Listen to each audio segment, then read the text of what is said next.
Assembly గేట్లు కూడా తాకలేవు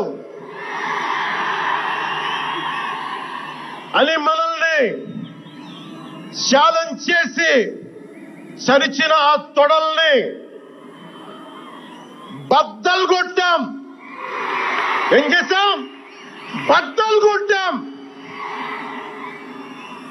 బద్దలు కొట్టి ఆంధ్రప్రదేశ్ అసెంబ్లీలో 21 మంది ఎమ్మెల్యేలతోటి, పార్లమెంటులో రెండు ఎంపీలతోటి అడుగు పెట్టాం.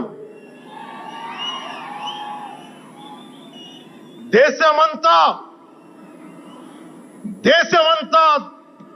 తల తిప్పి తిరిగి చూసేలా 100% స్ట్రైక్ రేట్ తో ఘన విజయం సాధించాం. ఎన్డీఏ కూటమి ప్రభుత్వాన్ని నిలబెట్టాం. ఈ రోజు జయకేతనం ఎగరేస్తున్నాం. జై జనసేన, జై జనసేన. రాజకీయాలు చేస్తున్నటువంటి వ్యక్తి ఇవాళ పవన్ కళ్యాణ్ గారు పిఠాపురం సాక్షిగా ఇవన్నీ నిరూపణ అయినాయని కూడా ఈ సందర్భంగా నేను చెప్పదలుచుకున్నాను. ఇకపోతే ఇక వేదిక మీదండి చాలా మంది మాట్లాడారు. ముఖ్యంగా మా పార్టీ నుంచి వెళ్ళిన వాళ్ళు ఉన్నారు. కొంతమంది మా పార్టీలో ఉండి మా పార్టీ నుంచి బయటికి వెళ్ళిన వాళ్ళు ఇక దీన్ని ఇష్టం వచ్చినట్టుగా ఉపయోగించుకునే కార్యక్రమం చేశారు. బాలినేని శ్రీనివాసరెడ్డి గారు, వాట్ ఈస్ హిస్టరీ నాకు బాగా తెలుసు. నేను శాసనసభ్యుడు అయినప్పుడు ఆయన శాసనసభ్యుడు కాదు. సుబ్బారెడ్డి గారికి బంధువు. అందువల్ల వైఎస్ఆర్ కాంగ్రెస్ పార్టీలోనూ ప్రిఫరెన్స్ ఇస్తే రాజకీయాల్లోకి వచ్చి ఎదిగి పెద్దవాడై మొత్తం రాజకీయాలని చేసి ఇవాళ అలిగి వెళ్ళి ఆయన దగ్గర చేరాడు. చేరపో మాకేం అభ్యంతరం లేదు. రాజకీయం అధికారం కోసం పార్టీలు మారేవాళ్ళు బోధ మంది చూసాం. దాంతో నువ్వు ఒకటి. వాడు అంటాడైనా నా ఆస్తులన్నీ కూడా నాశనం చేసుకున్నాను, బోలెడు డబ్బులు తగలేసుకున్నాను, నా దగ్గర నుంచి జగన్మోహన్ రెడ్డి గారు దోపిడీ చేసి ఆస్తులు లాక్కున్నాడు అనేటువంటి మాట మాట్లాడుతున్నారు. సిగ్గేలా లేదన్నా. ఎక్కడ పోగొట్టుకున్నావు నీ ఆస్తులు? ఎక్కడ పోగొట్టుకున్నావు అక్కడ ఎదుర్కో. ఇక్కడ కాదు, ఎక్కడో పోగొట్టుకుంటావు నువ్వు, అక్కడ ఎదుర్కోవాలి. చాలా మంది చెప్తా ఉన్నారు ఎక్కడెక్కడ పోగొట్టుకున్నావో అక్కడ వెళ్ళి ఎదుర్కోవాల్సింది పోయి ఇవాళ పిఠాపురం సాక్షిగా నేను అన్ని నిజాలు చెప్తాను అని జగన్మోహన్ రెడ్డి గారి మీద అవాకులు చవాకులు పేలుతున్నారే, గుర్తుపెట్టుకోండి.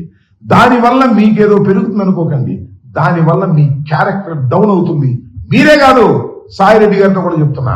సాయిరెడ్డి గారు, శ్రీనివాసరెడ్డి గారు, మీ ఇద్దరికీ అన్యాయం జరిగింది వైఎస్ఆర్ కాంగ్రెస్ పార్టీలో. అంటే ఇంకేం చెప్పాలి నాకు అర్థం కాదా? మీరేగా మొత్తం అంతా ఏలింది. జగన్మోహన్ రెడ్డి గారు ఆ చెవిలోను ఈ చెవిలోను చేరినటువంటి వ్యక్తులు మీరు ఇవాళ మీకు అన్యాయం జరిగిపోయింది అనేటువంటి మాటలు మీరు మాట్లాడుతున్నారు జనసేన వేదిక మీద.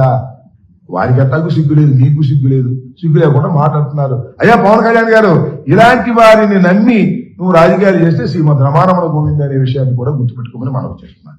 దాంతోపాటు ఇంకొక ఆయన ఉన్నాయండి, మా దగ్గరే ఉన్నాడు మొన్నటి దాకా. నేను టికెట్ ఇవ్వకూడదు అక్కడికి వెళ్ళాడు. ఆయన మాట్లాడుతున్నాడు, జగన్మోహన్ రెడ్డి గారి గురించి మాట్లాడుతున్నాడు. రాజశేఖర రెడ్డి గారి దయా దాక్షిణ్యాల వల్ల పార్లమెంటు సభ్యుడైనటువంటి వ్యక్తి, జగన్మోహన్ రెడ్డి గారి దయా దాక్షిణ్యాల వల్ల పార్లమెంటు సభ్యుడైనటువంటి వ్యక్తి ఆయన మాట్లాడతాడు. పులివెందులకు ఎక్కువ కడపకు తక్కువ అన్న జగన్మోహన్ రెడ్డి గారు. ఆయన బొమ్మ పెట్టుకుని గెలిచినటువంటి నువ్వు ఇవాళ దరువు కొట్టే కార్యక్రమం చేస్తా ఉన్నావు. గుర్తుపెట్టుకో, నీ జీవితం మొత్తం అందరికీ తెలుసు.